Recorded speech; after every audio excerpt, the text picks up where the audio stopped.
Boa tarde, pessoal. Nós vamos começar mais uma aula. Vamos estar estudando, né, agora no livro 3, o capítulo 8, o arcadismo, certo? O arcadismo, vamos primeiro ver aqui um pouco do contexto histórico, né? O que aconteceu durante o arcadismo. O século XVIII ficou conhecido como o século das luzes, pois foi um período de renovação cultural na história do Ocidente. Os dogmas religiosos, nesse período, tinham uma maneira própria de explicar a natureza das coisas e nortear as ações humanas. Porém, nesse período, tiveram que conviver com a valorização crescente da razão e do conhecimento científico. Como a gente já sabe, já estudou bastante, a Igreja Católica, antigamente, ela detinha um grande poder, entendeu? Principalmente sobre a sociedade naquele período. Então, muitas pessoas, alguns autores, começaram a questionar isso, né? Começaram a ir contra as ideias da Igreja Católica. Foi quando se desenvolveu o que? O século das luzes, né? Através do conhecimento científico. Isso fez com que a influência dos nobres e religiosos fossem questionadas. Desse modo, houve o fortalecimento da classe burguesa, que passou a dominar economicamente o Estado. Essa classe era formada por comerciantes, banqueiros e advogados. A união desses fatores deu origem ao movimento influenciado pelo iluminismo, né? O iluminismo é o século das luzes, né? Considerado. Por quê? Porque foi nesse período em que as pessoas começaram a abrir a mente, entendeu? Eles deixaram de lado aquela questão do teocentrismo, Deus como centro do universo, e passaram a viver com base em cima da ciência, né? O antropocentrismo, ele predominou, né, no período do iluminismo. Então, passou a ser o homem como centro do universo, vindo totalmente contra a escola literária anterior que a gente teve, que foi o que? O barroco. A gente sabe que no barroco predominava muito o teocentrismo. Tinha o teocentrismo e também o antropocentrismo, né? Onde a gente sabia que lá tinha uma divergência, o homem ele era dividido entre a fé e a razão, entre as coisas do mundo e a religião. Então, quando chegou, né, o arcadismo, ele rompeu totalmente com isso aí, predominando apenas o iluminismo, que foi o século das luzes, a mente aberta, certo? Além das mudanças no âmbito político e social, essas transformações ocasionaram também uma mudança no pensamento artístico. Assim, no século XVIII, os artistas empreenderam esforços para combater a escola barroca. Como a gente acabou, né, de comentar, esses artistas, eles vinham com ideias que iam totalmente contra as ideias pregadas no barroco, principalmente com relação à literatura. Por quê? Porque a literatura barroca, ela era muito que rebuscada, eram textos bastante complexos, difícil entendimento. Já no arcadismo não. A literatura, ela era mais de uma linguagem mais simples, né? Onde as pessoas elas conseguiam entender melhor, elas se identificavam melhor com aqueles textos. Retomando os valores clássicos, essa nova manifestação artística ficou, né, conhecida como arcadismo e construiu-se por meio de três conceitos originais, que foi o quê? A razão, a verdade e a natureza.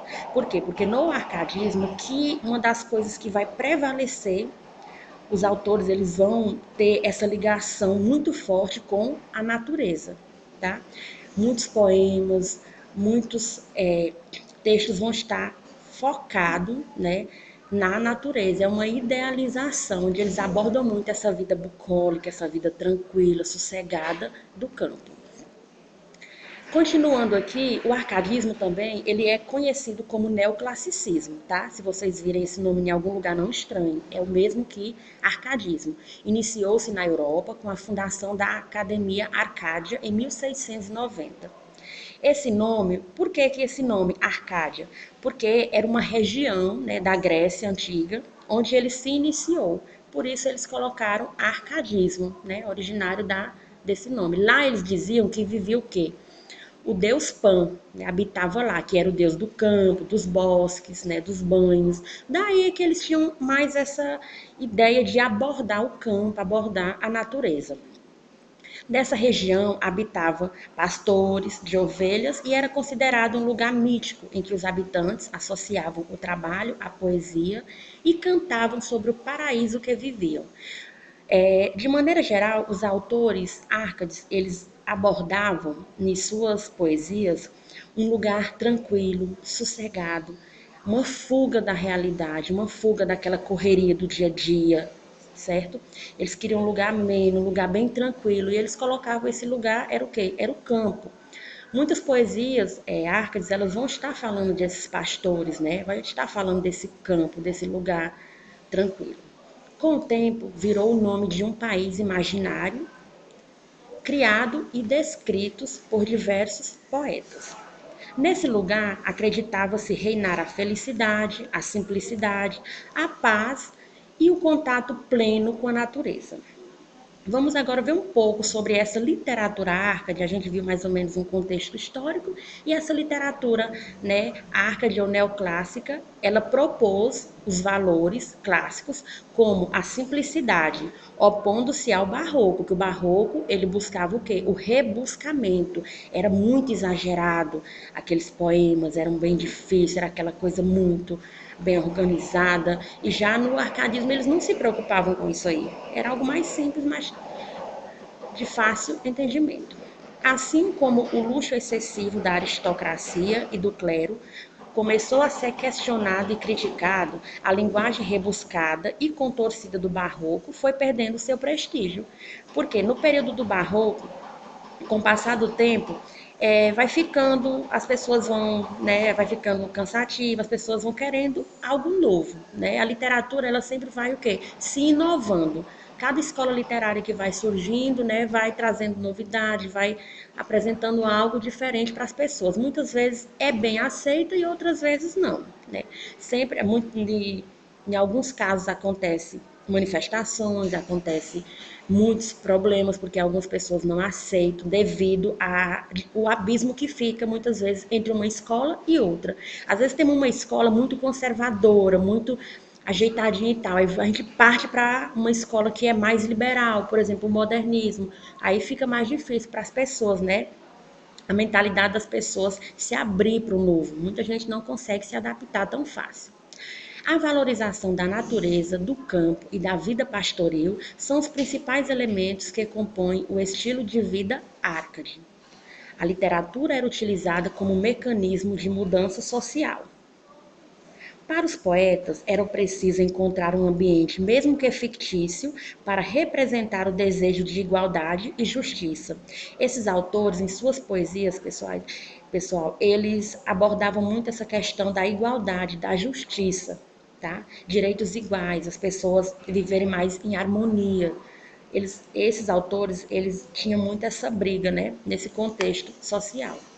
O cenário acolhedor do campo representava os símbolos de liberdade, onde as pessoas estavam livres para fazer, para o que quisesse, aquela questão da liberdade mesmo, não aprisionado ali na cidade, naquela rotina, naquela coisa do dia a dia, né? No arcadismo, a gente tem o que? Os lemas do arcadismo. Na poesia árcade, existem algumas expressões latinas que são usadas para abordar as características. Esses lemas, a gente pode falar que são o quê? Características do arcadismo, né? Algumas. A gente tem Fugiere Urbem, que significa o quê? Para viver de maneira tranquila, o Árcade deveria fugir da cidade, né? É uma fuga da cidade para o campo, um lugar tranquilo, sossegado. Carpe diem, vocês já devem ter visto, né, essa expressão em algum lugar, quer dizer, aproveite o dia, né? Aproveite a vida. Aurea medíocritas é a idealização de uma vida feliz e pobre. Esses autores do arcadismo, eles abordavam muito essa questão. É melhor você viver no campo, pobre e tranquilo, do que você ter uma vida de luxo na cidade e não ter sossego, entendeu? Viver aquela correria, aquela angústia do dia a dia. A gente tem inutilia truncat, eliminar os excessos para separar o bom do que não tem utilidade. E locus amoenos significa um lugar ameno, né, tranquilo, um lugar bucólico, que seria, no caso, o campo. E o arcadismo em Portugal, como foi? Como surgiu esse arcadismo? Ele surgiu após a nomeação do Marquês de Pombal ao cargo de primeiro-ministro pelo rei Dom João I em 1750. Quando os ideais iluministas chegaram em Portugal, Pombal procurou elevar o país às condições das demais nações europeias. Um ano após a nomeação de Pombal, 3 bacharéis em Direito criaram a Arcádia Lusitana, que foi uma academia responsável por debater, cultivar e difundir os ideais árcades. Aqueles ideais que a gente viu lá no início. Eles brigavam, eles lutavam muito por o quê? Por uma igualdade, né? Igualdade de classe. Eles tinham muito essa bandeira, né? Eles levantavam. E isso aí é o que considera o marco inicial do arcadismo, certo? Que foi a criação da Arcádia Lusitana. Embora o arcadismo tenha sido praticado em diversos gêneros, foi na poesia onde ele teve maior expressividade. O movimento entrou em declínio com a publicação da obra Camões, de Almeida Garré, em 1825, dando início ao romantismo português. Almeida Garré é um grande autor português. Quando ele publicou essa obra Camões, né, aí o barroco já estava entrando o arcadismo já estava entrando em declínio e vinha o quê? O romantismo português. Nós temos também vários autores que se destacaram dentro do arcadismo, né, do arcadismo português. A gente vai ver aqui alguns deles. Bocage. Bocage é considerado, né, um célebre. Ele é o top do barroco. Ele se declarou discípulo de Camões e procurou aproximar a sua obra com a de Camões. Lembrando que Camões é um autor do classicismo, tá? Mas Bocage, ele era muito fã mesmo de Camões. A produção dele é dividida em 2 vertentes. A gente tem a sátira e a lírica. A poesia sátira, ela é voltada para o tom agressivo e crítico, né? Mas ela ocupa um lugar bem pequeno em sua obra. Já a lírica, ele desenvolveu versos elegantes, bucólicos e amorosos. Bocage, ele é muito conhecido pela a forma como ele escrevia. Os versos dele, líricos, são considerados muito bonitos por serem bem escritos, bem elaborados. Nos sonetos, escreveu sobre as ideias árcades do período.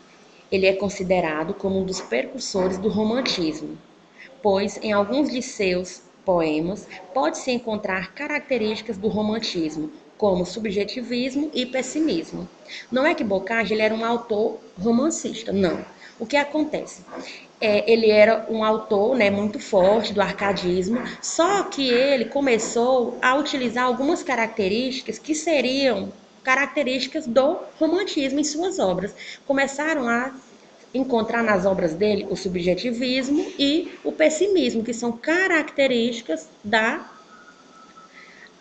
literatura romântica, né? Aí por isso que ele é considerado, né, como uma das pessoas que iniciou ali, né, talvez de forma indireta, o romantismo.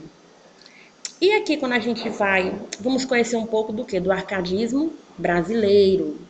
O arcadismo brasileiro, ele se desenvolveu no século XVIII, no estado de Minas Gerais. Naquele período, né, Minas Gerais estava no auge, foi descoberto ouro, metais preciosos, o que marcou a mudança do centro político e intelectual do Brasil. Nesse período aqui, muitas pessoas, muitos mineiros, eles botaram os filhos, né, para estudar fora. As pessoas já estavam com poder aquisitivo bom, aí muitos jovens foram estudar medicina, direito, fora. Lá, o que aconteceu? Eles viram, né, eles foram influenciados por ideias novas, como, por exemplo, a independência dos Estados Unidos e a Revolução Francesa. Isso aí fez com que esses jovens, eles começassem a abrir a mentalidade deles, né? Quando eles retornaram para Minas Gerais, eles vieram com outro pensamento. Eles começaram, né, a ter uma consciência crítica frente à exploração. Por quê? Porque as pessoas, os mineiros, eles pagavam altos impostos para o governo. Embora Minas Gerais desse muito ouro, tivesse no apogeu mesmo, o que eles conseguiam arrecadar não dava. Não estava dando para pagar mal o governo, né? Porque eles estavam cobrando demais, demais, demais. Então, esses jovens começaram a ver que aquilo ali estava errado e formaram o grupo, né? Os poetas se juntaram, conhecido também como Escola Mineira, para formar um grupo para aplicar um golpe de Estado no então governador no período. As ideias iluministas fomentaram essa consciência, né? Porque na independência dos Estados Unidos, assim como na Revolução Francesa, era o iluminismo que estava prevalecendo. Então, esses jovens, eles voltaram com essas ideias novas, né? E começou a expressar momentos de revolta, o que ocasionou a Inconfidência Mineira, que envolveu alguns dos mais importantes poetas do arcadismo. A maioria dos poetas árcades, eles estavam diretamente ligados à Inconfidência Mineira. Aí a gente vai ver aqui, conhecer alguns desses autores. A gente tem Alvarenga Peixoto. Alvarenga Peixoto é um dos nomes mais importantes do arcadismo brasileiro. Ele é um poeta que acabou sendo exilado em Angola e faleceu em 1793. Temos Cláudio Manuel da Costa. Lembrando que desses autores aqui, quando eles, vou retomando um pouquinho, quando esses autores eles começaram a se reunir para aplicar o golpe de Estado no governo, né, eles foram descobertos, né? Joaquim Silvério entregou eles, em troca, as dívidas dele ia ser quitada, né? Aí eles foram presos, todos esses autores que a gente está vendo aqui. Alguns tiveram penas mais severas, como foi o caso de Tiradentes. Tiradentes não é um autor. Tiradentes, ele não era de família rica, certo? Ele era um simples jovem que lutava por igualdade. Era um jovem que defendia os menos favorecidos. Tiradentes, ele era tirava o dente, como o nome já dizia, né? Mas ele não tinha, ele era um dos jovens que participou dessa, o mais pobre era ele. Então, ele foi um dos que pagou o maior preço. Por quê? Porque Tiradentes, ele foi quem assumiu a culpa de todo, né, de todo esse problema. Tanto é que muitos autores, como Cláudio Manuel da Costa, que a gente vai ver mais na frente, né, ele se suicidou, a gente vai abordar daqui a pouco um pouco sobre ele. Temos Tomás Antônio Gonzaga, também um grande autor. E Tiradentes, o que foi que aconteceu com ele? Ele foi enforcado, o corpo dele foi esquartejado, jogaram nas estradas, pegaram a cabeça dele, colocaram numa praça pública para servir de exemplo para que ninguém mais fizesse aquilo, né? Porque ele assumiu a culpa. Os bens dele foi todo confiscado. As terras da família dele foram salgadas para que dali não brotasse nem uma grama, e até a sétima geração de sua família foi considerada amaldiçoada. Então, Tiradentes foi um dos que mais sofreu.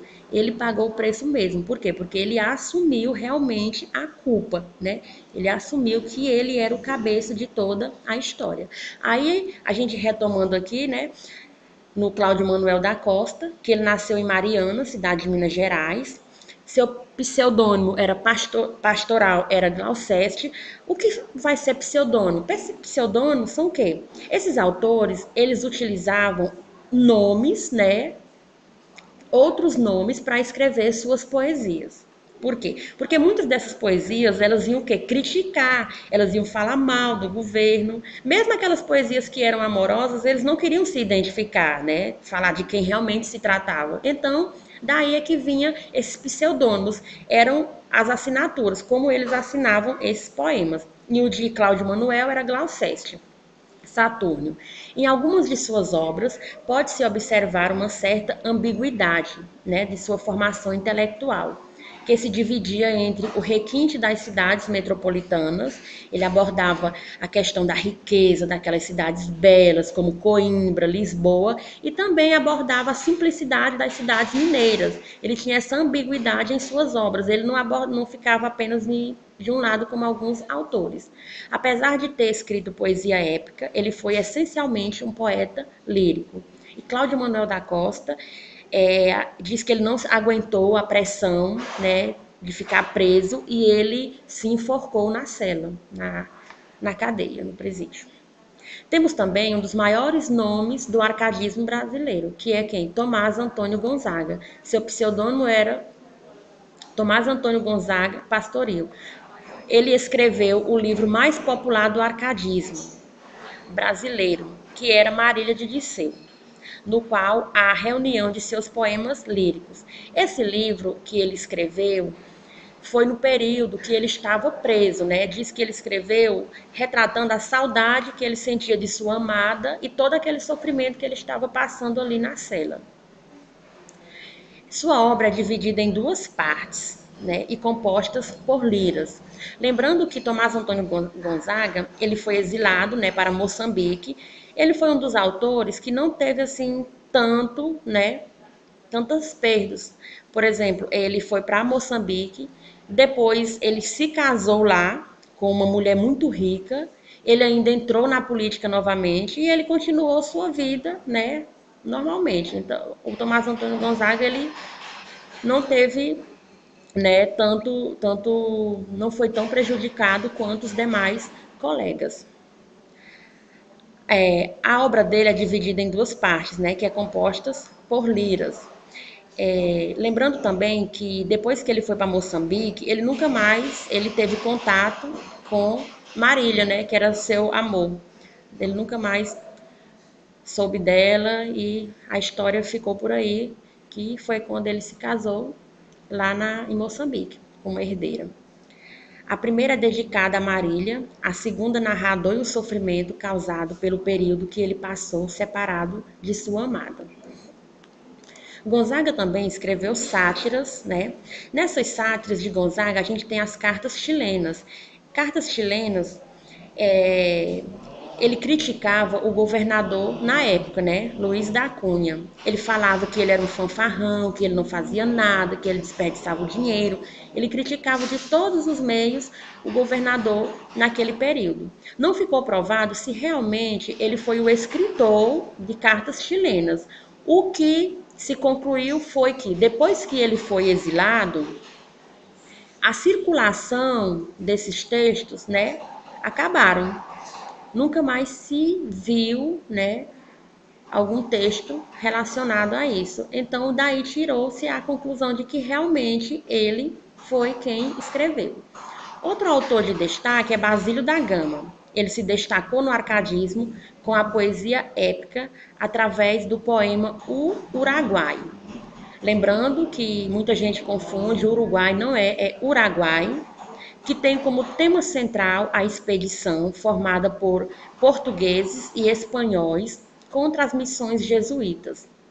O referido poema segue a estrutura de uma epopeia, ao narrar lutas indígenas pela posse da terra. Como a gente já viu, epopeias são poemas longos, né? Poemas enormes, onde vai ter guerreiros, onde vai ter lutas, né?